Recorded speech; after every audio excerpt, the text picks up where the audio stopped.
Back in the mid 80s, early 90s, 99 Jams used to be called Star Force 99. They played what the community wanted to hear, and they were in the community. And let me tell you, it was fresh hearing it because you'd hear stuff you wouldn't hear nowhere else on really no other radio stations. Y'all had their own. They played local music. You got a record and it was good. You got to play it on the radio.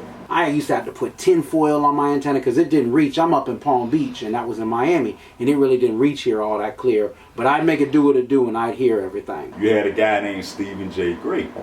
He used to come on Saturday nights, and he played a lot of local records. One night, Mr. Mix was on that thing, and I'm talking about, dog, Mr. Mix was cutting up, and it was just so fresh to hear that because you couldn't turn on no other radio stations and hear it raw like that.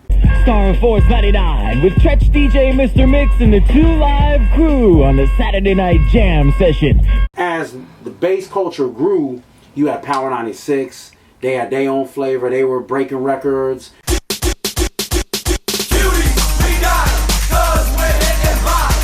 Yeah, so when it came to like my first initial real regional hit, Cuties We Got 'Em, it was 100% Power 96. Laz supported us to death. He supported everybody.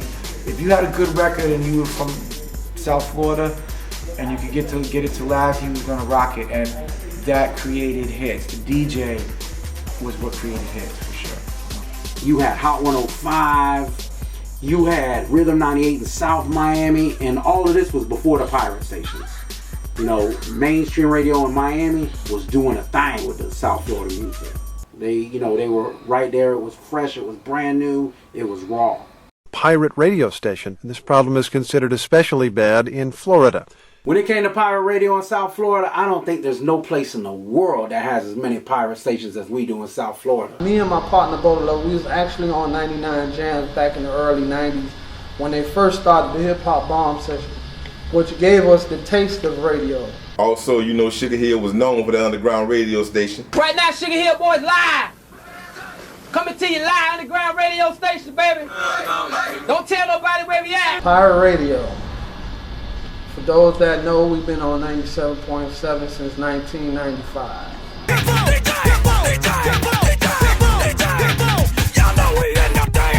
I had 88.3. What that was? It was 909 at one time. 909. All right, time for that girl Billy Joe in the high. Straight climb to 909, baby. It's on. It ain't on me, dog. It's on. It's on. It's on. It's on. No, it ain't on.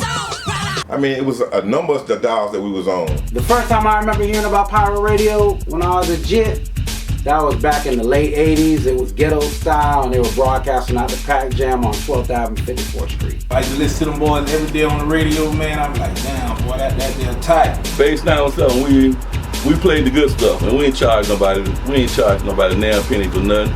The records we like and the record we broke and stuff like that. We just doing it to have fun. You know, the reason underground radio, pirate radio, whatever they want to call it, is so important is because we the key to the streets. I mean, you could turn it on and hear what's really happening. Unlike the big stations, you could be an artist in Miami, have the hottest record, and they might not play it for a year. And I had my little crew, and I used to get with them boys like, yo, we need to do more with what we're doing over here on our side. So we just started doing off the wall shit, doing prank calls, doing all type of shit, you know what I'm saying, with it. And it just blew up from there. Pirate radio has become an addiction to us. Like, we love it. Like, we are in tune with our community. We help our community through pirate radio where the P1s don't. It got so big, Mr. Bobby at Jumbo, you know what I'm saying, he named a whole little meal after us called the 895. So, we went in there so much and we got this one meal. So he like, you know what, I'm gonna call this meal the 895. So, man, we just started doing a lot more with the radio. Be on the air late night, early in the morning, cutting on while people driving.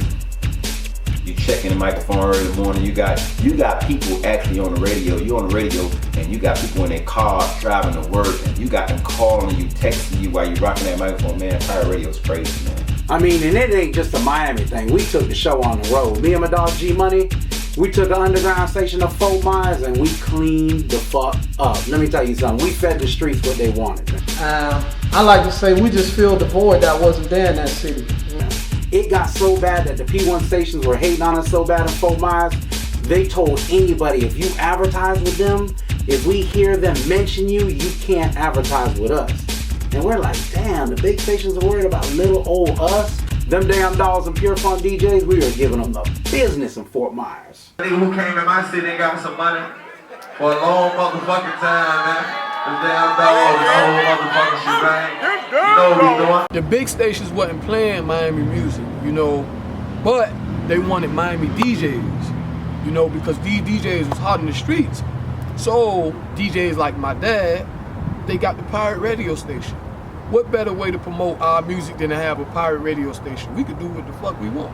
You know, we could play what the fuck we want, and you know, we could pretty much be our own bosses. Because you know, the mainstream radio stations wasn't showing nobody no love unless you had a check for them. But with Al, you didn't have to have a check. It was through his avenue that a lot of my records got played. Before EDR and 105 or Power 96 would ever spin one of my records, Al was the one like, yo, Rob, man, come on down to the station, bro, I got you. And it was never a question. But Base 917, we program, we gonna send the whole Miami. Even them other stations, they program off us. Old school, slow jam, all the rap. They listen to us. So the pirate radio station, that was a way to promote Miami music, and what made the pirate radio station so popular is the call-in. Underground, what's up? Where you calling from, baby? Brotherhood. And what school you represent? Huh? What school you represent? I told her. Oh, okay, I call in. Hold up, who y'all?